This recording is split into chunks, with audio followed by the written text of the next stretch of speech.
फरीदाबाद के मोहना गांव में ग्रीन एक्सप्रेसवे पर उतार चढ़ाव की मांग को लेकर पिछले 5 महीने से किसानों का धरना प्रदर्शन जारी है।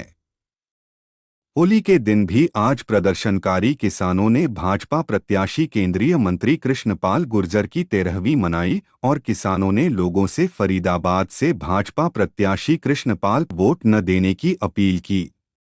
आपको बता दें कि धरने पर बीते दिनों किसानों ने कृष्णपाल गुर्जर की शव यात्रा निकालकर उनके खिलाफ विरोध प्रदर्शन भी किया था। आज भी होलिका दहन के दिन होली के त्योहार पर भी किसान धरने पर बैठे रहे। किसानों ने बीते दिनों फरीदाबाद लोकसभा से भाजपा प्रत्याशी कृष्णपाल गुर्जर की शव यात्रा निकाली थी, तो वहीं आज उनकी 13वीं धरने पर मनाई।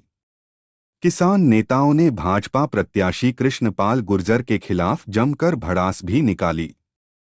होली के दिन धरने पर इनेलो नेता केसर डागर किसानों को अपना समर्थन देने पहुंचे और किसानों को हर संभव मदद का आश्वासन दिया।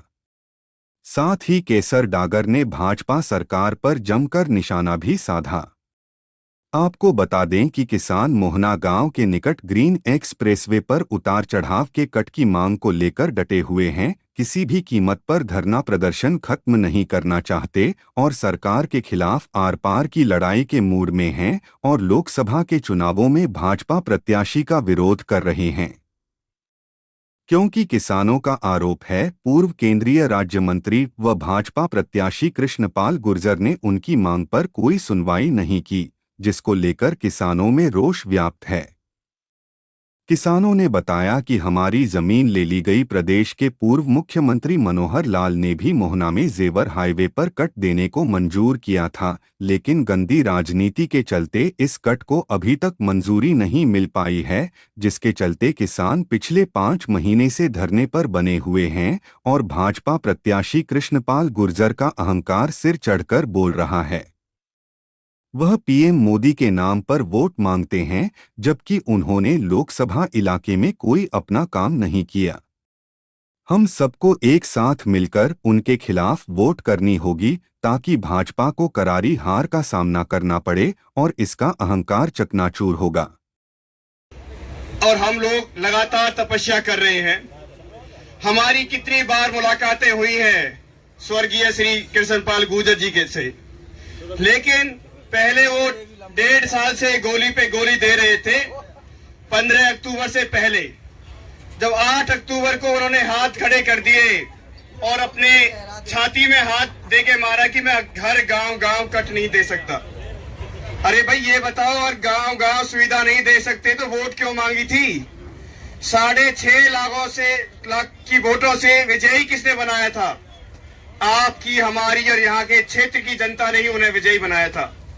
फिर वो मैदान छोड़ के पीछे क्यों जा रहे हैं? क्यों उन्होंने ये लाइन बोली कि मैं हर गांव गांव कट नहीं बनवा सकता? सरदारों, 15 अक्टूबर से आप सब लोगों ने, हम सब लोगों ने यहाँ पे धरना देना शुरू कर दिया। उसके बाद भी हमारी सरदारी ने कहा कि इनके पास फिर जाओ, और आप और हम मिलके कितनी बार उनके पास गए हैं। उन्होंने फिर बोला था कि मैं कोशिश करूंगा। सरदारों, आज 2 साल से ज्यादा का वक्त होने को है और 3 मई 2022 को हमारे मनोहर लाल खट्टर जी ने और वहां पे बीजेपी के सारे नेता बैठे थे, उन्होंने घोषणा की थी।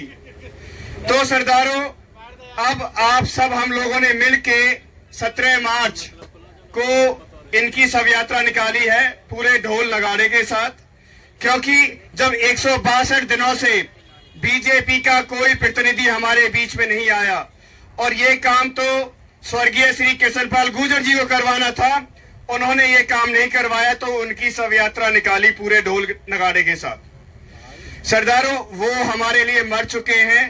पूरे 100-125 गांव जो इस धरने को सपोर्ट कर रहे हैं उनके लिए मर चुके हैं।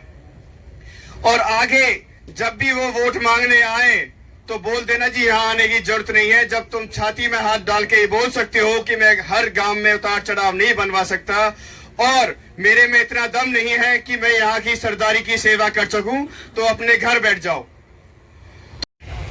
बिठा दो उन्हें उनके घर में बंद करके।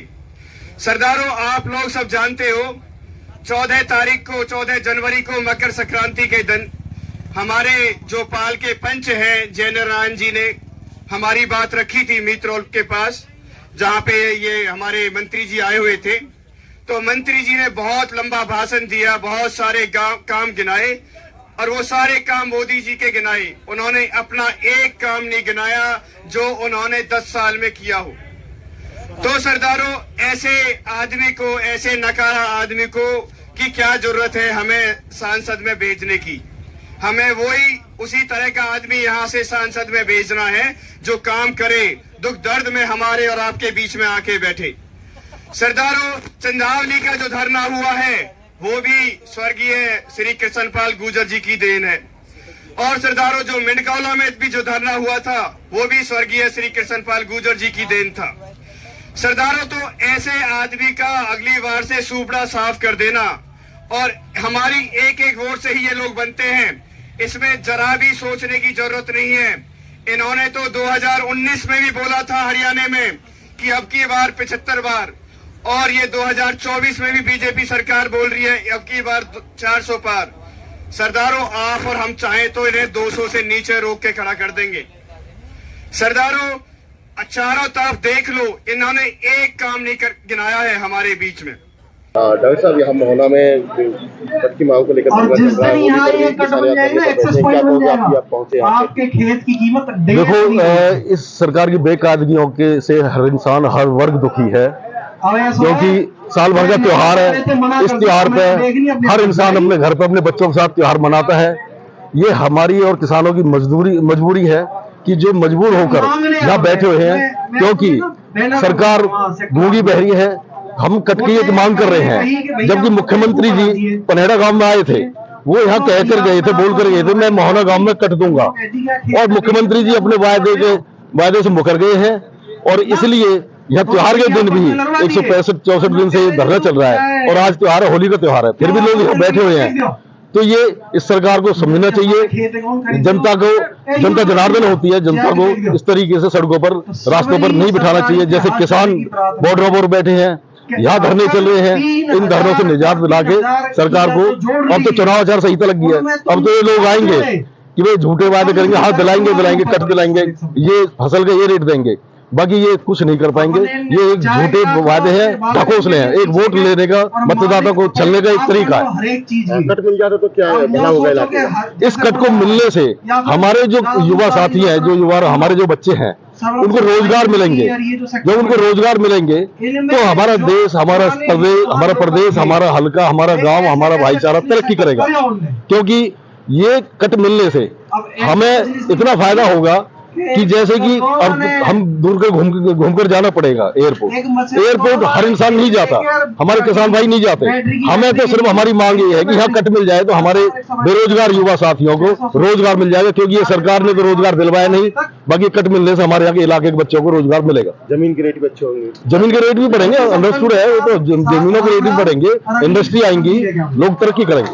भाजपा प्रत्याशी उनका विरोध करने के लिए कहा गया, यहाँ पर नुकसान पहुंचा जितना भी हो चुनाव में, क्या बिल्कुल ये जो यहाँ से सांसद हैं, इनको तो वोट ही नहीं देना चाहिए लोगों को, क्योंकि इन्होंने जितने झूठे वायदे करे हैं वो वायदा एक भी पूरा नहीं किया, वो झूठे ही वायदे रहे, ढकोसला है।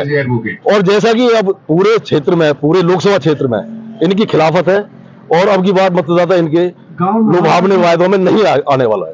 यहाँ धरना प्रदर्शन शामिल हुए ना, बिल्कुल एक दिन भी नहीं आए मंत्री महोदय, एक दिन भी नहीं आए, और न ही भाजपा का कोई एमएलए मंत्री यहाँ आया। विरोध करेंगे भाजपा, बिल्कुल विरोध करेंगे, डट के विरोध करेंगे। साइड में जो आप देख रहे हैं YouTube channel, Facebook page, Instagram और एक्स हैंडल, इसको आप लाइक करें, फॉलो करें, कमेंट बॉक्स में जाके एक प्रतिक्रिया दें, और इस लिंक को ज़्यादा से ज़्यादा शेयर भी करते। इस वीडियो को आप जितना शेयर करेंगे हम आपके आभारी रहेंगे। धन्यवाद। जय हिंद, जय भारत।